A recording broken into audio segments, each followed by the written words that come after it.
ভাই, এই আপা সত্যিকার অর্থে তাজুল ভাই যখন কাজ শুরু করে তার প্রথম থেকেই অলমোস্ট অন্যান্য প্রসিকিউটরের সাথে সহযোগিতা করা এবং এই যে কত বড় শক্তি পুলিশের বিরুদ্ধে কাজ করা, এগুলো অল যারা প্রসিকিউটর মোটামুটি সবাই ইয়াং, একটা সৎ উদ্দেশ্যে নিয়ে কাজ করছে।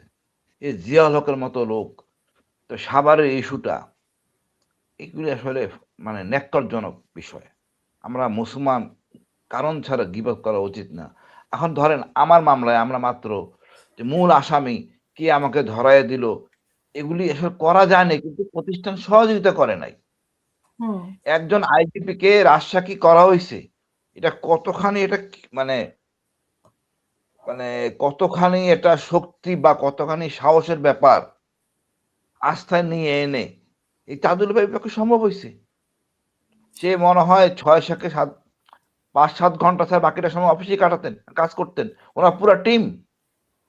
আমি র্যাবে যখন কাজ করতাম, যেভাবে সকল অফিসারকে নিয়ে কাজ করতাম, ঠিক একই জিনিস দেখছি আমি এই তাজুল ভাইয়ের টিমের মধ্যে। হুম কি উদ্দেশ্য করতেন আমি জানি না, তবে আমি ব্যক্তিগতভাবে মনে করি ওইসব টাকা পয়সা এগুলো সম্পূর্ণ বাটপারি কথাবার্তা, একদম বাটপারি কথাবার্তা। বিকজ আপনি বলতেই পারি অনেক কথা, বাট কোনো লোক তো সাক্ষী তাহলে দেয়। ওনাকে কেন রাজসাক্ষী বানানো হলো? এই যে মামুন, তার আইজিপি মামুন, ওনার ওনার ওনার হুকুমে তো পালন করেছে পুলিশ, তো ওনাকে অপরাধ থেকে কেন রাজসাক্ষী বানানোর পরিবর্তে ওনাকে অপরাধ থেকে দেওয়া? রাজসাক্ষী বানানো বানানোতে জিনিসটা এই মামলার ঘটনায় যে গুরুত্বটা পাচ্ছে বা যে গ্রহণযোগ্যতা পাইছে, নারী হইতো আপনি একলা একলা বললেন উনি এটা মারছে উনি এটা মারছে, কোনো সাক্ষী নাই, সাক্ষী দূর থেকে দেখছি, মামলা একটাও টিকতো না। এই মামলায় পুলিশের কোনো মামলায় টিকতো না যে ওই ভদ্রলোক মামুন সাহেব যদি সত্য কথাটা না স্বীকার করতেন। আজকে মনে করেন এই কমান্ড রেসপন্সিবিলিটি দিয়ে আর্মির অফিসারদের পানিশমেন্ট দেওয়া হচ্ছে, কোনো স্বীকার করেন রাজসাক্ষী স্বীকার হওয়া, রাজসাক্ষী ছিল না। আমরা কি হাওয়ার উপরে ছিলাম আয়না ঘরে? এই রাজসাক্ষী করাটা যে কত একটা গুরুত্বপূর্ণ বিষয় ছিল, আপনি মনে করতে পারেন একরকম, আমার কিছু আসে যায় না, যে লোক মারা গেছে তাকে আমরা পাবো না, আমরা পুরো ঘটনাটা জানতে চাই, সেটা সম্ভব হয়েছে। দণ্ড কি হইলো কিছু আসে যায় না, বাট পুরো ঘটনাটা জানতে চাই, এর পক্ষে সম্ভব হয়েছে? আমরা, এটা এত সহজ বিষয় এত ছিল না। তথ্য প্রমাণ থাকতে, এত কিছু স্পষ্ট থাকতে, এই যে জুলাইতে কি হয়েছে আপনি দেখেছেন, আমি দেখেছি, বহুত ভিডিও ফুটেজ আছে, নিউজ মিডিয়াতে অনেক কিছুই আছে, তো সেখানে আমাদের রাজসাক্ষীর কেন দরকার হলো? আর উনি এখন তো আপা শোনেন, হুম, আপনি বলে আপনি বলে আইনটা কিরকম। আমি বললাম আয়নাঘর এখানে আছে, একে দিলাম, বিশ্ব সবাই জানে এই জায়গায় আয়নাঘর, আপনিও জানেন।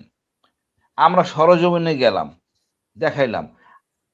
আপনার গুম কমিশন কয়েকবার গেছে, সম্পূর্ণ মিলাইছে। সাংবাদিকরা গেছে, নেত্র নিউজরা গেছে, দেখছে, চেক আপ করছে, এইটাই আয়নাঘর, এটার কথাই বলতেছে। আমি যে দেখা দিলাম এই রুমে আমি ছিলাম, এইখানে আমি আদমি স্যারকে দেখছি, এখানে ইকবাল করিম ভুইয়ার, ইকবাল চৌধুরীকে দেখছি। এত কিছু হওয়ার পরে প্রধান উপদেষ্টা গেলেন, এরপর আদালতে প্রমাণ করতে হচ্ছে যে আয়নাঘর ওইখানে। আপনি বুঝতেছেন আপা, আইনটা তো আইনের গতিতে চলে, পত্রিকায় লেখা বা আবেগ মিডিয়া এগুলো কিচ্ছু আসে যায় না। ওইখানে জিজ্ঞেস করা হইতেছে, আমাকে বলা হচ্ছে আয়না ঘরে যে আপনি বলতেছেন মিথ্যা কথা, ওখানে কি আয়না ছিল? আমি বললাম নাই। তা আপনি তো খালি খালি আয়না ঘরে বলতেছেন, একটা বাহিনীকে ভাবমূর্তি নষ্ট করার জন্য বলতেছেন। এইটা হইলো আইন।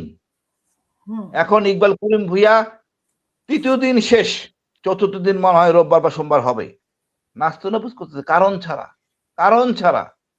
সুতরাং আপনি যত কথাই বলেন এই মিডিয়া এই হয়েছে সেই হয়েছে, ওটা দিয়ে বিচার করা যায় না, ওটা দিয়ে কঠিন দণ্ড দেওয়া যায় না। একজন আই উইটনেস লাগে, যে বলবে হ্যাঁ আমি দেখছি এই ঘটনা এই সত্য, আমি সাক্ষী। ওই লোকটার জন্য যে কত কষ্টকর, কত বিড়ম্বনা, পরবর্তী জীবন বাংলাদেশ তার নিরাপত্তা দেয় না। বাংলাদেশ সাক্ষী নিরাপত্তা দিতে পারে না বা দেয় না, কাগজ কলমে দেয়। আপনার অসুবিধা হলে বলবেন। যেমন আর্মি স্যার সাথে করে একজন পুলিশ নিয়ে চলে, আমি চলি না। এরকম বাংলাদেশের জন্য এটা কষ্টকর। আইনের লোক, আইন চলে আইনের ভিত্তিতে। আমি তো বললাম আমাদের ব্যাপারে আয়নাঘর নিয়ে এত কিছু হওয়ার পরও আদালতে আমাদের প্রমাণ করতে হচ্ছে। এবং প্রসিকিউটর খুশি যে বেশ কিছু পয়েন্ট পাইছে, আমার কর্নেল হাসিন সাহেব ঠিক মতো বলতে পারে নাই। আমার কি বলা দরকার আছে? আমি এক পর্যায়ে বললাম বিচারককে, আপনারা যাই দেখে আসেন ওই জায়গাটা আছে কি নাই। এটা হলো কি আইনের বিধি, বিধি যদি ওখানে দিয়ে বুঝেন আপনার আয়নাঘরের ব্যাপারে তো চাক্ষুষ কোনো সাক্ষী নাই, মানে চাক্ষুষ কোনো এই যে রাজসাক্ষী দেওয়ার কেউ নাই, তারপরে তো সেগুলো নিয়ে তদন্ত হচ্ছে। তো 5ই আগস্টের বিষয়ে বা জুলাই আগস্টের বিষয়ে কেন হতে পারলো না? কেন ওইখানে বিভিন্ন জায়গায় রাজসাক্ষী করতে হলো? কেন সাভারের এখানে রাজসাক্ষী করতে হলো? কেন আপনার জুলাই আগস্টে মামুনকে রাজসাক্ষী করতে হলো? আচ্ছা আপা, সাভারে রাজসাক্ষী না করে কেমনে প্রতিষ্ঠিত করবেন? তাহলে আপনাদের কে গুণ বলল? আপনাদের গুণের বিষয় কিভাবে ইয়ে করবে, প্রমাণ আমরা করবে? তো বলে দিচ্ছি, আমরা তো সরজমিনে বলে দিচ্ছি, এই রুমে আমি ছিলাম, এই জায়গায় ছিলাম, এবং পদানুপস্থ দেখে আইছে, তারপরও প্রশ্ন, আবল তাবল প্রশ্ন, তারপরও প্রশ্ন।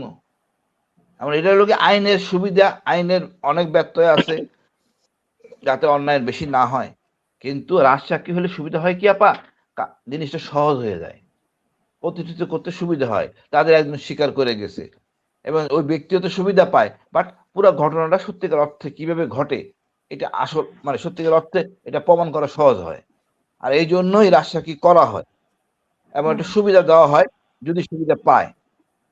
না হলে দেখেন আপা, আসল পক্ষে এই যে এত মানে এত ভয়ঙ্কর কর্মকাণ্ড করছে, কে কার সাক্ষী নেবে? আমার দেশে আপা একটা সাক্ষী হলে কি বিপদ। আমি বলি আপা, আমাদের ইয়া ভাই আছে, আমার হিল ট্যাক্সে কবে কখন যুদ্ধ করছি, কোথায় গুলি ছোড়া হয়েছে, একজন আসামি করছি, এই সাক্ষী দেওয়ার জন্য আমি এখন অবসরে আছি, নিজের পয়সা দিয়ে টিকিট কেটে চিটাগাং যেয়ে সাক্ষী দিয়ে আমাকে আসতে হয়, কোথায় খাবো কোথায় থাকবো কোনো গ্যারান্টি নাই। এবার মামলা ডেট দেওয়ার পর বলে না পাল্টে গেছে। সেম ঘটনা ঘটছে জেএমবি নিয়ে অসংখ্যবার।